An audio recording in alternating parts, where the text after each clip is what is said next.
इतिहास के पन्नों में कुछ नाम ऐसे होते हैं जिनसे जुड़ी कंट्रोवर्सी कभी खत्म नहीं होती। औरंगजेब ऐसे ही नामों में से एक है। कोई औरंगजेब को कट्टर बादशाह और विलेन कहता है तो किसी के लिए वो किसी हीरो से कम नहीं है। लेकिन इन तमाम बहसों और पॉलिटिकल कंट्रोवर्सीज के बीच हकीकत अक्सर धुंधली हो जाती है।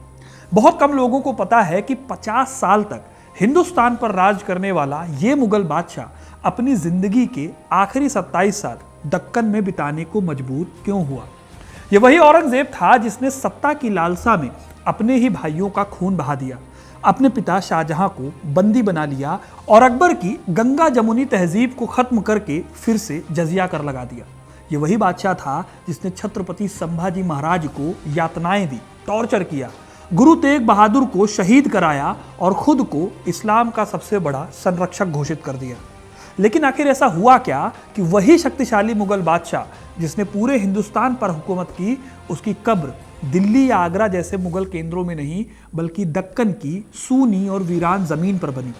क्या ये उसकी धार्मिक कट्टरता का नतीजा था या फिर मराठाओं से मिली हार की एक खामोश गवाही?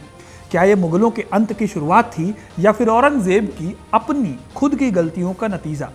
आखिरी समय में वो क्या कर रहा था? उसके अपने किए पर क्या उसे पछतावा था? आज मैं आपको सुनाने वाला हूं उसी औरंगजेब की कहानी जिसे इतिहास ने दर्ज तो किया लेकिन लोग अक्सर उस कहानी को नजरअंदाज कर देते हैं।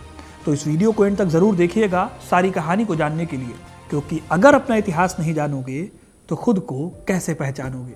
औरंगजेब का जन्म साल 1618 में हुआ था। वो नॉर्थ इंडिया की सबसे बड़ी सल्तनत के सिंहासन पर विराजमान था। उसके राज्य को हर साल 45 लाख रुपए कर के रूप में प्राप्त होते थे। औरंगजेब इस रकम का 1 रुपया भी अपनी अय्याशी पर खर्च नहीं करता था। उसका ज्यादातर खर्चा अपने विरोधियों से युद्ध करने और मुगल सेना के विस्तार पर खर्च होता था। इसी वजह से औरंगजेब के पास उस वक्त दुनिया की सबसे बड़ी सेना थी। इस सेना में कुल 9 लाख सैनिक थे। औरंगजेब ने अपने शासनकाल का अधिकतर समय युद्ध लड़ते हुए गुजारा था। बूढ़ा हो जाने पर भी जब वो हाथी घोड़ों पर सवार नहीं हो सकता था तो भी पालकी में बैठकर लड़ाई के मैदान में जाता था। कहा जाता है कि रात के वक्त जब उसकी सेना सो जाती थी तब वो लाठी पकड़कर सैनिक शिविर के बीच में घूमता रहता था। मराठा जब उत्तर भारत की तरफ बढ़ने लगे थे तो औरंगजेब अपने पूरे लश्कर के साथ दक्षिण चला गया था और अगले 26 सालों तक मराठों से लगातार युद्ध लड़ता रहा। इसी दक्षिण में उसके आखिरी दिन भी बीते थे। 1700 के दशक की शुरुआत में औरंगजेब की सेहत गिरने लगी थी। लगातार युद्धों ने उसे मानसिक और शारीरिक रूप से कमजोर कर दिया था। मराठों और राजपूतों से हुए युद्धों में वो असफल तो हुआ ही, साथ ही उसकी इस नाकामयाबी की वजह से मुगल साम्राज्य आर्थिक रूप से भी बहुत कमजोर हो चुका था। 1705 और 6 में उसने अहमदनगर के आसपास काफी वक्त बिताया। अपने आखिरी दिनों में उसने अपने बेटों को दुख भरे लेटर्स लिखे। ऐसे ही एक पत्र में उसने लिखा था, मैंने दुनिया में जो किया उसका कोई मतलब नहीं। उसने अपने बेटे को लिखा कि शायद मेरे गुनाह ऐसे नहीं हैं जिन्हें माफ किया जा सके। अब सवाल है कि क्या वो अपनी नीतियों, खासकर मंदिरों को तोड़ने और हिंदू विरोधी फैसलों को लेकर अंदर से परेशान था? मैं अकेला आया था और एक अजनबी की तरह दुनिया से जाऊंगा। मैं नहीं जानता कि मैं कौन हूं और मैं क्या कर रहा था। राज करने के दौरान मैंने जो कुछ भी किया उसने बस दुख और निराशा छोड़ी है। मैंने जो भी किया है अल्लाह मुझ पर रहम करे। मैं एक बादशाह के तौर पर नाकाम हो गया। मेरा इतना कीमती जीवन किसी काम नहीं आया। अल्लाह चारों ओर मौजूद है लेकिन मैं इतना बदनसीब हूं कि जब उनसे मिलने की घड़ी आ पहुंची है तब भी उनकी मौजूदगी महसूस नहीं कर पा रहा। शायद मेरे गुनाह ऐसे नहीं जिन्हें माफ किया जा सके। अपने बेटे आजम को लिखे खत में औरंगजेब ने ये बातें लिखी थी। इतिहासकार बताते हैं कि औरंगजेब जब मौत के बेहद करीब थे तो उनका चेहरा एकदम सफेद हो गया था। ऐसा लगता था मानो कि शरीर में खून की एक भी बूंद नहीं बची। अपने कांपते हुए होठों से वो कुछ बड़बड़ा रहे थे पर गले में इतनी आवाज नहीं बची थी कि आवाज निकल सके बाहर। वहीं पास में बैठा उनका बेटा आजम अपने पिता के हाथों को देख रहा था जिनकी उंगलियों में अंगूठियां बोझ बन चुकी थी। उसे यकीन नहीं हो रहा था कि ये वही उंगलियां थी जिन्होंने मुगल सल्तनत को इस ऊंचाई पर पहुंचाया था। इसके बाद 3 मार्च 1707 के दिन औरंगजेब की मौत हो गई। लेकिन औरंगजेब की कहानी बस इतनी नहीं है। ताउम्र औरंगजेब ने कई लड़ाइयां लड़ी, कभी जंग के मैदान में तो कभी अपनों और अपने उसूलों से। औरंगजेब ने 1658 से 1707 तक लगभग 50 सालों तक भारत पर शासन किया। लेकिन इतिहासकारों की नज़र में वो कभी भी पसंदीदा नहीं रहा। सबसे पहले तो उसे अपने पिता को कैद करने और अपने बड़े भाई की हत्या करवाने के बाद सिंहासन पर बैठने के लिए कोसा गया। फिर इतिहासकारों ने राय दी कि दूसरे मुगल बादशाहों से अलग उसका एक बादशाह के तौर पर प्रदर्शन बहुत खराब था। जैसे अकबर को जाना गया धार्मिक सहिष्णुता की नीति के लिए, जहांगीर को आर्ट और आर्किटेक्चर के लिए, वही उसके अपने पिता शाहजहां को ताजमहल का निर्माण कराने के लिए। लेकिन औरंगजेब की छवि एक क्रूर तानाशाह वाली है, जिसे राज्यों को जीतने की चाहत थी, जिसने जजिया को दोबारा शुरू कराया। यही वजह है कि इतिहासकारों ने औरंगजेब की इमेज को बहुत अच्छा नहीं बनाया। लेकिन औरंगजेब के आखिरी दिन भी कोई खास अच्छे नहीं बीते। दक्कन में ही उनके जीवन के आखिरी 26 साल बीत गए। इतिहासकार Stanley Wolpert new history of India नाम की अपनी किताब में लिखते हैं, औरंगजेब ने दक्कन को जीतने के लिए 26 साल लगाए, लेकिन आखिर में उन्हें सिर्फ पिरिक विक्ट्री नसीब हुई। पिरिक विक्ट्री माने वो जीत जिससे इतना नुकसान हुआ हो कि उससे अच्छा तो हार जाना था।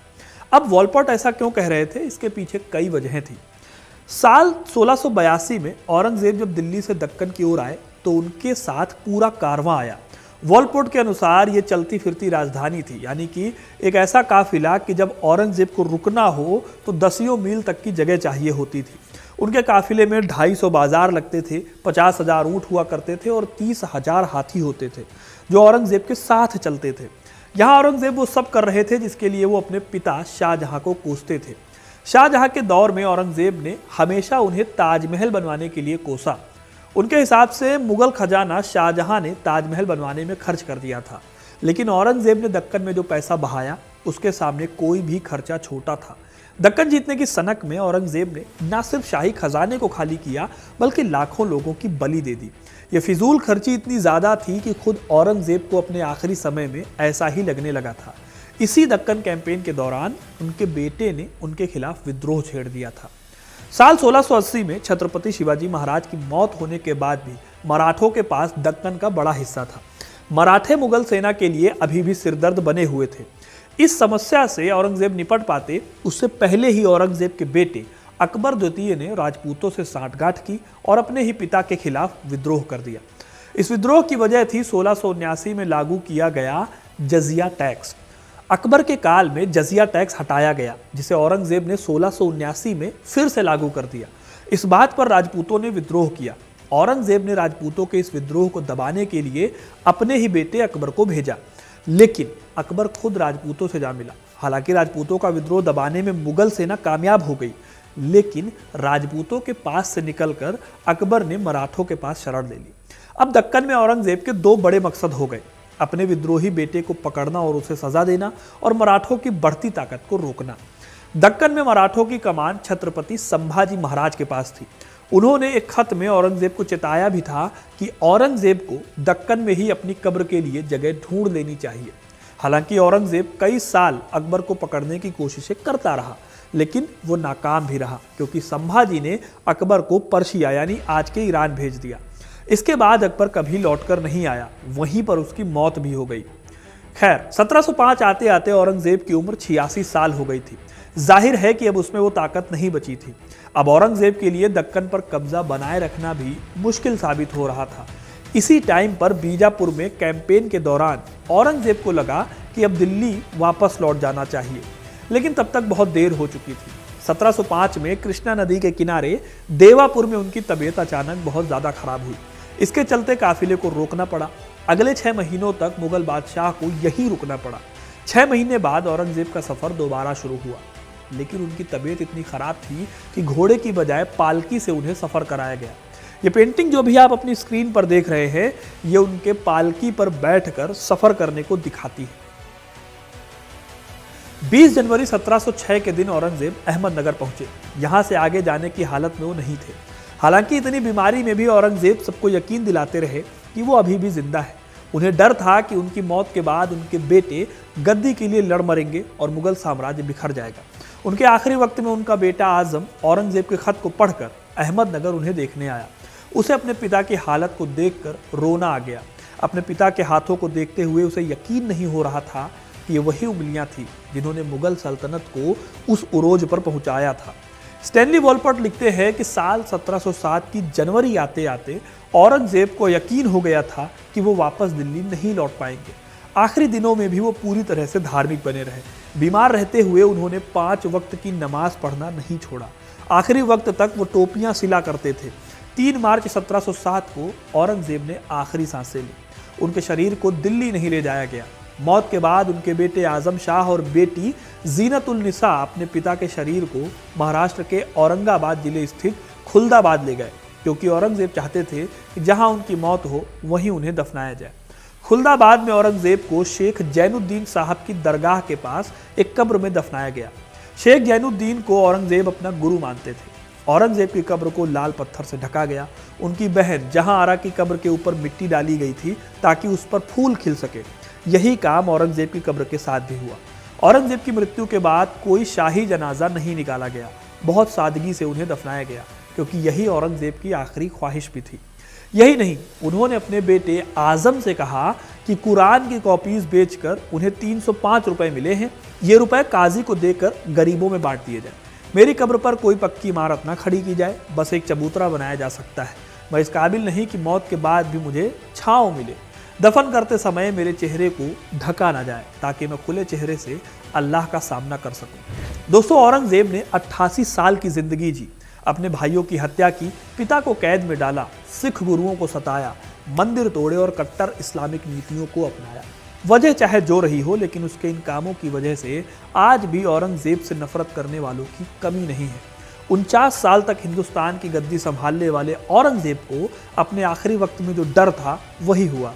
उन्हें मुगल सत्ता कमजोर होने का डर था और बाद में वही हुआ। मुगल गद्दी को लेकर न सिर्फ खून खराबा हुआ, बल्कि मराठों ने दिल्ली को जीत भी लिया। नादिर शाह और अहमद शाह जैसे हमलावरों ने इसे लूटा भी। औरंगजेब की कहानी हमें सिखाती है कि सत्ता की भूख और कठोर नीतियां आखिरकार शासक को अकेला और कमजोर बना देती हैं। उसके आखिरी दिन हमें यह सोचने पर मजबूर करते हैं कि क्या वास्तव में उसने अपनी सल्तनत को ऊंचाई पर पहुंचाया, या फिर अपनी नीतियों से उसे पतन की ओर धकेल दिया।